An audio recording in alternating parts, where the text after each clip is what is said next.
নমস্কার বন্ধুরা, প্রেরণা বাংলা মোটিভেশন চ্যানেলে সবাইকে আমন্ত্রণ।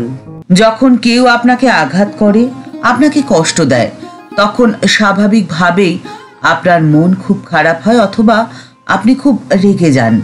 আর আপনাকে শান্ত করার জন্য অনেকেই বলে ধৈর্য ধরো, সব ঠিক হয়ে যাবে।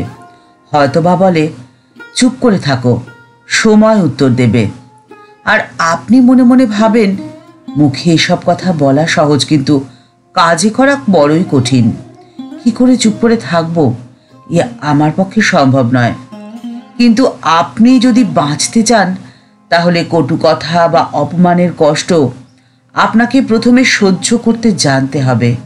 কষ্ট পেলে বা খারাপ লাগলে চোখের জল কখনোই ফেলবেন না। আপনার চোখের জল আপনার চোখই ধরে রাখে না। তবে আপনি কি করে আশা করবেন যে আপনার চোখের জলের দাম অন্যেরা দেবে? অপমানের প্রত্যুত্তর দিতে হবে, কিন্তু রুক্ষ ব্যবহারে নয়। দেবেন আপনার কর্ম দিয়ে, আপনার জ্ঞান দিয়ে, আপনার অভিজ্ঞতা দিয়ে।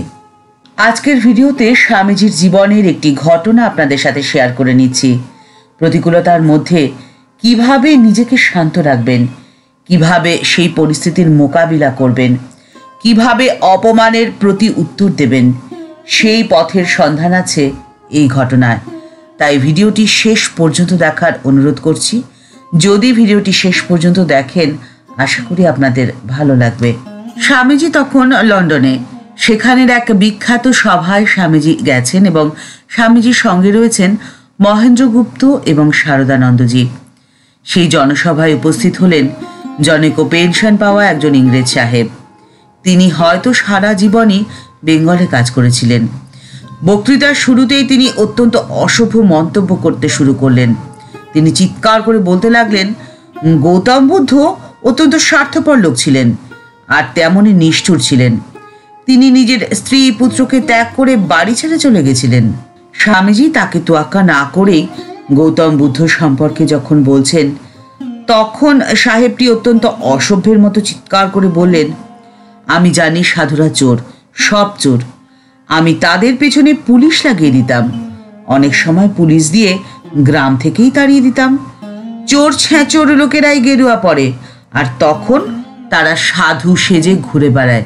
সাহেব প্রথমে ভেবেছিলেন যে স্বামী বিবেকানন্দ কোনো মাদ্রাজি হবে, কারণ সেই সময় অনেক মাদ্রাজি বউবাজারে আসতো চিকিৎসার জন্য, আর তাদের লম্বা নামের প্রথমে স্বামী শব্দটা থাকতো।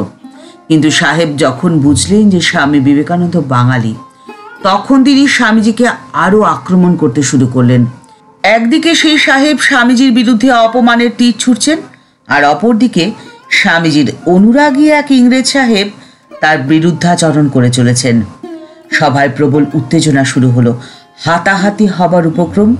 শারদানন্দজি এবং মহেন্দ্রবাবু প্রবাসের মাটিতে হাঙ্গামা দেখে ঠকঠক করে ভয় কাঁপছেন, কিন্তু স্বামীজি শান্ত। উত্তেজনা যখন চরম পর্যায়ে পৌঁছল, তখন স্বামীজি তার শান্ত মূর্তি ত্যাগ করে অন্য এক ভীষণ মূর্তি ধারণ করলেন। সেই ইংরেজটির দিকে মুখ করে প্রায় ৩৫ মিনিট অনর্গল অগ্নিবর্ষণ করতে লাগলেন। হেনজেস্ট এবং হরসার সময় থেকে সেই দিনকার সময় পর্যন্ত ইংরেজ জাতি কোন দেশে কোন কোন সময় কিরকম অত্যাচার এবং অনাচার করেছে তার ইতিহাস অনর্গল বলে যেতে লাগলেন। স্বামীজির ইতিহাসের জ্ঞান দেখে শ্রোতারা সকলে স্তম্ভিত হয়ে রইল, আর অপমানিত ইংরেজ পকেট থেকে রুমাল বার করে কাঁদতে শুরু করলেন এবং ঘাম মুছতে শুরু করলেন। ৩৫ মিনিট পরে শ্রোতাদের দিকে মুখ ফিরিয়ে শান্ত এবং স্নিগ্ধভাবে স্বামীজি শুরু করলেন তার নিজস্ব বক্তব্য, নিজস্ব বক্তৃতা, ভারত সম্পর্কে, ভারতের সনাতন ধর্ম সম্পর্কে বলতে শুরু করলেন। স্বামীজি তখন এমনভাবে কথা বলছেন যেন এতক্ষণ এখানে কিছুই হয়নি, কিছুই ঘটে যায়নি। তখন স্বামীজি স্থির, নিশ্চল এবং সিদ্ধ যোগী পুরুষ। স্বামীজির বক্তৃতা শেষ হওয়ার পর স্বামীজির অনুগতরা স্বামীজির কাছে আসলেন এবং বলছেন যে সেই অসভ্য লোকটাকে মারা উচিত ছিল। স্বামীজি এতক্ষণ স্থিরভাবে বসেছিলেন। তিনি তখন বললেন, প্রত্যেকেই নারায়ণ, এই লোকটিও নারায়ণ, তবে ওর মধ্যে দুষ্ট নারায়ণ রয়েছে। দুষ্ট নারায়ণকে শিক্ষা দিয়ে দিয়েছি, কিন্তু তাকে মারাটা উচিত হবে না। তখন স্বামীজির অনুগতরা স্বামীজিকে প্রণাম করে বললেন, আজ আমরা এই শিক্ষাই পেলাম যে কিভাবে সহ্য শক্তিকে বাড়াতে হয়, কিভাবে রুক্ষতা উগ্রতাকে জয় করতে হয়, কিভাবে মানব ধর্ম পালন করতে হয়, আর কিভাবে চোখের জল না ফেলে অপমানের প্রত্যুত্তর দিতে হয়, কিভাবে করতে হয় দুষ্টের দমন। জয় স্বামীজি মহারাজ জি কি জয়। ঠাকুর মা ও স্বামীজির চরণে প্রণাম জানিয়ে আজকের পর্ব এখানেই শেষ করছি। দেখা হচ্ছে পরের পর্বে।